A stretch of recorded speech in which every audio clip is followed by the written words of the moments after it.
안녕하십니까. 하이투자증권에서 반도체 산업 담당하고 있는 송명서입니다.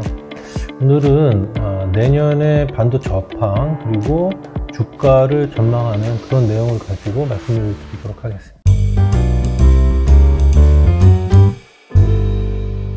내년에 반도체 수요는요, 올해 대비해서 증가율은 올라갈 거라고 생각을 하고 있어요. 그래서 DRAM 같은 경우에는 올해 수요 증가율이 5.7%인데요. 내년에는 13.3%로 증가율이 상승할 것이다. 그렇게 지금 판단을 하고 있습니다.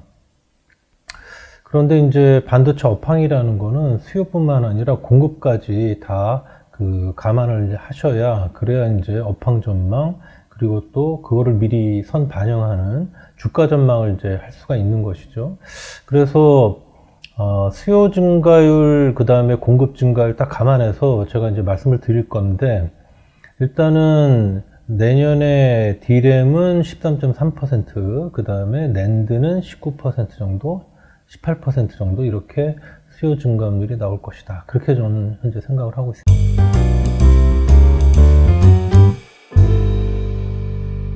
지금 HBM의 성장이라는 거는 결국은 엔비디아가 만드는 GPU, AI 서버, 여기에 성장과 이제 연동이 되는 것인데, 지금 현재 내년에 GPU, HBM을 탑재하는 GPU의 성장은 이제 90% 정도 증가할 걸로 그렇게 예측을 하고 있고요.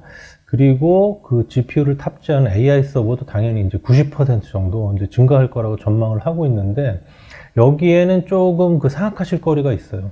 자, 뭐냐면은, 결국 GPU의 생산이라는 건요, GPU의 패키지를 TSMC의 코어스라는 그런 2.5D 패키지를 사용해서 GPU를 지금 만들고 있기 때문에, 올해도 사실은 엔비디아가 원하는 만큼 TSMC의 코어스 캐파가 할당이 되질 않았거든요. 그래서 과연 내년에는 이게 얼마나 할당이 될 거냐, 이게 이제 관건이 될 겁니다. 그래서 올해 엔비디아의 TSMC 코어스 캐파가 연 5만 장 규모가 할당이 됐습니다. 그런데 지금 내년에는 어떻게 될 거냐, 지금 엔비디아 같은 경우는 TSMC에게 코어스 캐파를 내년에 15만 장 그렇게 지금 달라고 요청을 한 상황인데, 근데 지금 TSMC가 그렇게 상황이 녹록치가 않아요. 지금 TSMC는 미국에다 일본, 유럽, 지금 각 지역에다가 새로운 반도체 라인을 지금 짓고 있고, 그 다음에 TSMC가 AI 서버의 투자에 대해서 약간 좀 무리하는 시각을 갖고 있습니다. 그래서 얼마 전에는 컨퍼런스 콜에서 지금은 LLM 서비스를 출시하느라고 빅테크 업체들이 AI 서버 투자를 굉장히 열심히 하고 있지만, LLM 서비스가 출시되고 나면 그러면 이게 돈이 되는지 안 되는지 봐야 되기 때문에 단기적인 투자 휴지기가 올 수 있다, 이렇게 또 언급을 한 바가 있어요. 그리고 옛날에 엔비디아가 굉장히 공격적인 수치를 TSMC에게 요청을 했다가 또 그 물량을 다 안 가져와서 TSMC가 굉장히 곤란을 겪은 적도 있다, 좀 이렇게 되어 있기 때문에 TSMC는 엔비디아가 요구하는 15만 장의 코어스 캐파를 다 줄 생각이 없는 것 같습니다. 자, 그래서 코어스 캐파가 지금 확장된 스케줄을 보면요, 지금 현재 5만 장이라고 그러면 내년 중순에 10만 장, 내년 연말에 한 12만 장, 이렇게 지금 순차적으로 증가하는 그런 상황이기 때문에 내년 연간으로 해서 한 10만 5천 장 정도? 이 정도의 코어스 캐파가 할당되지 않을까. 자, 그거에 기반해서 제가 계산한 것이 내년에 HBM을 탑재하는 GPU하고 AI 서버가 한 90% 정도 늘 것이다, 이렇게 지금 전망을 하고 있는 것인데, 여기에 또 하나 생각할 거리가 있습니다. 그건 뭐냐면은 인터포더라는 거예요. 아까 제가 코어스라는 패키지를 사용한다고 말씀드렸는데, 이 코어스라는 패키지에는 인터포더라는 게 들어가거든요. 그런데 인터포더가 올해도 모자랐어요. 그런데 지금 엔비디아는요, 한 26년경에 HBM4라는 제품이 이제 나오게 되는데, 그때는 HBM4하고 자기네들 GPU를 직접 적층하고 인터포더를 사용하지 않는 그런 3D 패키지를 시도한다고 되어 있습니다. 자, 그러면 인터포더를 만드는 그 업체들 입장에서는 내년에 요구한다고 그래가지고 생산 설비를 엄청 늘려놨다가 나중에 이거 인터포서 필요 없는 3D 패키지로 가버리면 그러면 이제 망하는 거잖아요. 그러다 보니까 인터포서의 생산 설비 확장이 그렇게 지금 안 될 수 있다. 이런 지금 우려도 있어요. 그래서 이런 것들이 내년에 그 바틀렉이 되면서 시장이 기대하는 것보다 더 GPU의 생산이라든지 또 여기에 연동된 HBM의 성장이라든 것이 이런 것들이 조금 눌릴 수 있다. 이제 이런 우려가 있습니다. 저는 뭐 실제로 어떻게 될지는 좀 두고 봐야 되겠지만 일단은 저는 GPU랑 AI 서버는 한 90% 늘 거라고 그렇게 가정을 하고 있고요. 그 다음에 여기에 HBM의 또 탑재량이 늡니다. 그것까지 감안하면 HBM은 내년에 한 127% 정도 성장할 것이다. 그렇게 저는 현재 전망을 하고 있습니다. 자, 그럼 이제 경쟁 상황을 물어보셨는데 지금 현재까지는 잘 아시다시피 지금 삼성전자보다는 하이닉스가 더 앞서가고 있죠. 자, 그런 상황에서 이제 삼성전자가 최근에 HBM3에 공급을 개시했다 이런 보도도 있었는데, 자, 하이닉스 같은 경우는 내년 3월, 4월에 그 다음 제품 HBM3E라는 제품의 인증을 마치고 2분기 후반부터 HBM3E를 공급하는 그런 스케줄로 지금 가고 있어요. 그런데 지금 뭐 들리는 바에 따르면 준비가 잘 되고 있다 이렇게 되고 있고, 반면에 삼성전자는 일단 HBM3에서 늦었잖아요. 그래서 HBM3E에서도 현재 조금 늦지 않을까 그런 우려가 좀 있어요. 자, 그리고 또 아까 말씀드린 그 2.5D 패키지 TSMC 코어스. 자, 그런데 이제 삼성전자도 자기네들의 2.5D 패키지가 있습니다. iCube라는 건데, 근데 이제 삼성전자는 이 iCube도 같이 공급하고 싶어 해요. HBM하고 같이. 자, 그래서 내년 3분기에 HBM을 8개 꼽는 그런 iCube 8이라는 그런 패키지를 지금 양산할 계획인데, 이게 그 적절한 시기에 좋은 퀄리티로 엔비디아에 공급이 되겠냐, 이것도 이제 관건입니다. 그래서 이제 내년에 보셔야 될 거는 삼성전자가 과연 하이닉스랑 동일한 시기에 HBM3를 공급할 수 있겠냐, 그리고 iCube 8을 또 좋은 시기에 좋은 퀄리티로 공급할 수 있겠냐, 이게 이제 관건이 될 겁니다. 근데 일단 현재로서는 하이닉스가 내년에도 조금 앞서갈 가능성이 높다. 그렇게 보시면 될 것 같습니다.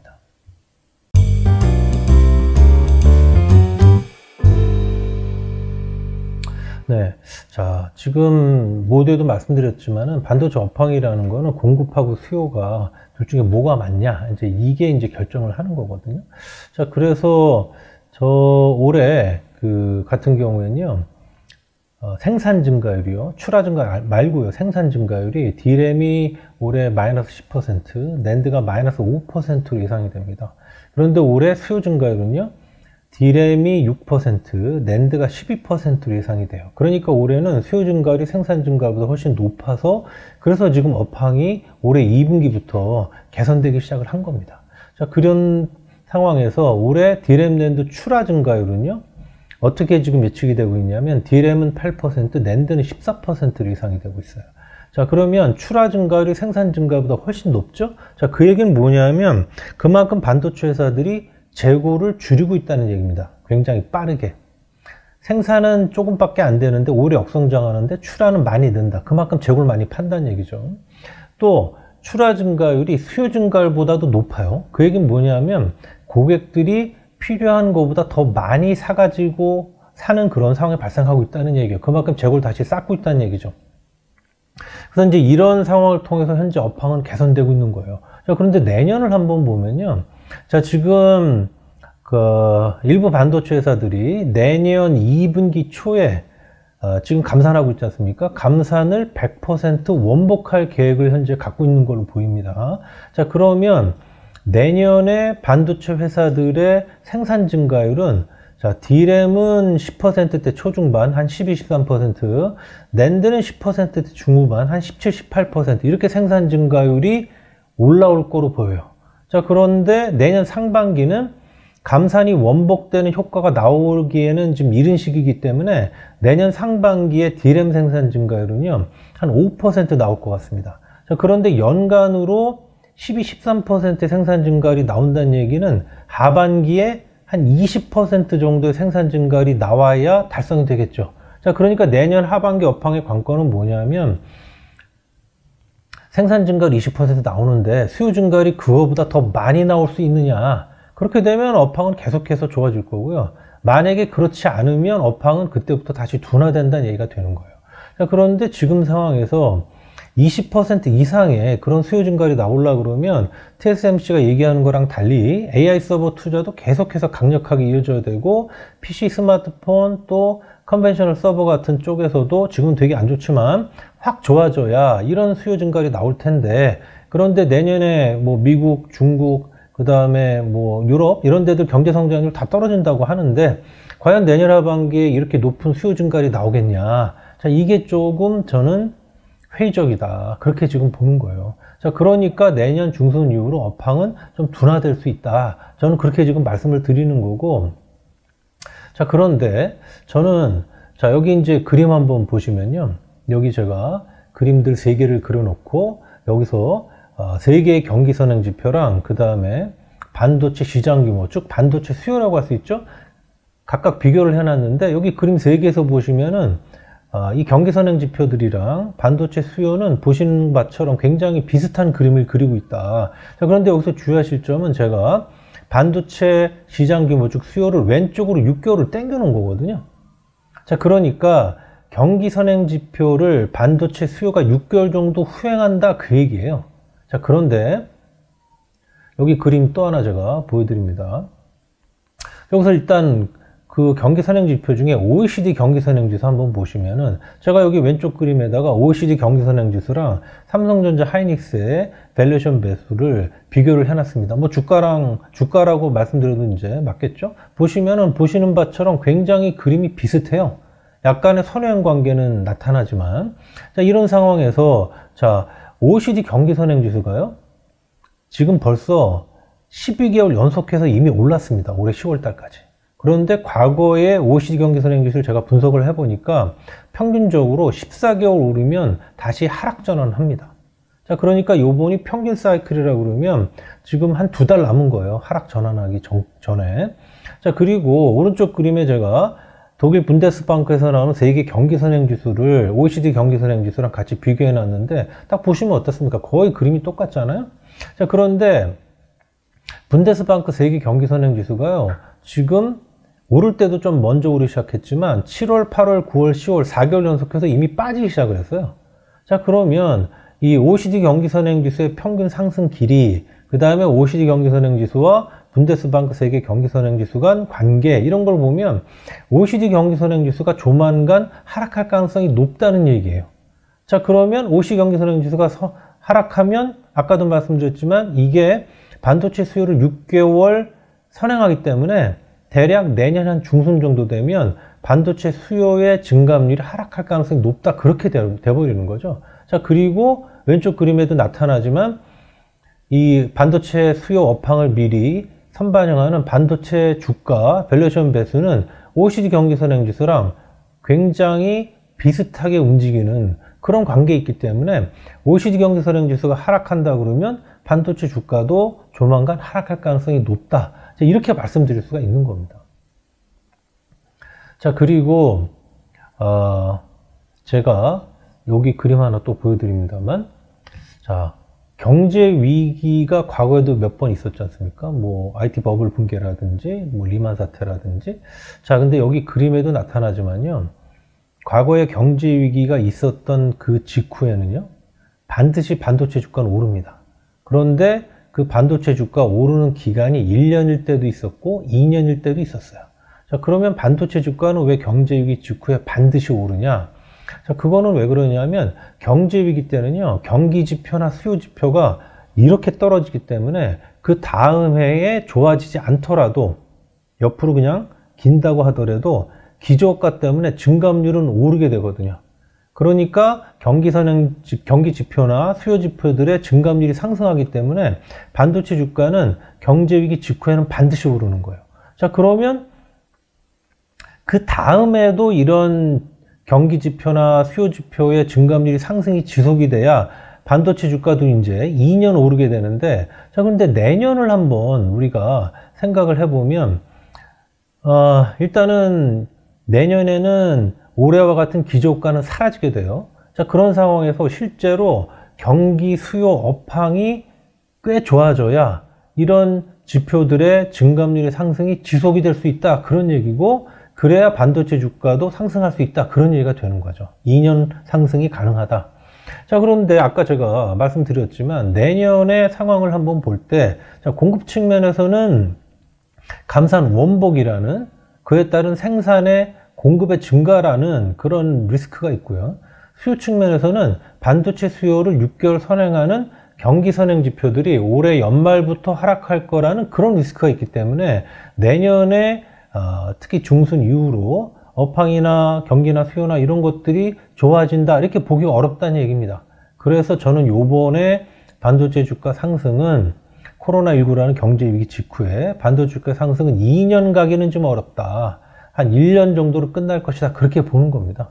자, 그래서 저는 어떻게 말씀드리냐면, 자, 지금은 사실 때라고 보지 않고요, 내년 한 2월 중 뭐 이쯤 돼서 한번 주가가 그때까지는 하락을 할 것이고, 그 다음에 주가가 올랐다 내렸다 하는 그런 횡보기를 몇 달 거친 후에 내년 중순 이후로 주가는 다시 상승할 거라고 보는데, 내년 중순 이후의 상승 속도는 굉장히 빠를 것이다, 그렇게 생각을 합니다. 왜냐하면 자, 내년에도 반도체 투자는요, 증가하지 않습니다. 그러니까 그 얘기는 25년에 생산 증가율은 여전히 낮을 거란 얘기예요.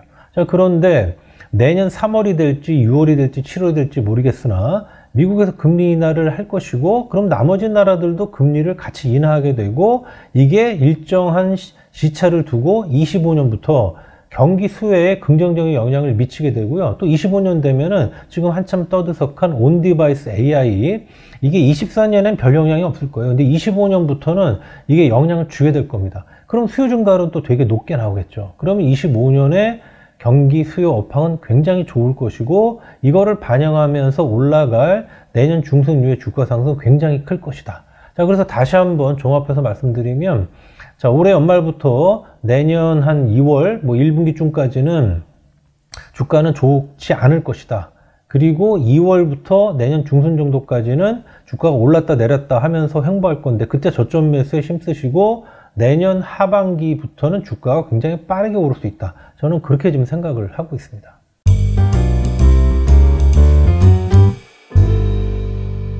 자, 아까도 제가 잠깐 말씀드렸지만은 내년에 그 반도체 쪽의 투자, 캐펙스라고 하죠. 캐펙스는 사실 늘지 못합니다. 약간 줄 것 같아요. 그런데 내년에 그 반도체 투자액 중에요, 인프라 관련한 투자가 더 많이 줄기 때문에 내년에 장비 구매액, 즉 반도체 장비 회사들의 매출은 올해보다는 좋아질 겁니다. 자, 그런데 이제 D램하고 낸드가 다를 걸로 보여요. D램 같은 경우는 내년에 HBM 투자도 해야 되죠. 그 다음에 원비나노라는 그런 그 새로운 공정 쪽으로의 투자도 많이 늘려야 됩니다. 그래서 내년에 D램 설비 투자액은요, 올해보다 한 10% 이상 늘 거로 보여지는 반면에, 낸드는 지금 시장 전반적으로 아직 재고도 많고요, 반도체 회사들이 지금 적자가 어마어마합니다. 그래서 내년에도 낸드는 한 20% 정도 투자액이 감소할 걸로 보여요. 자, 그러면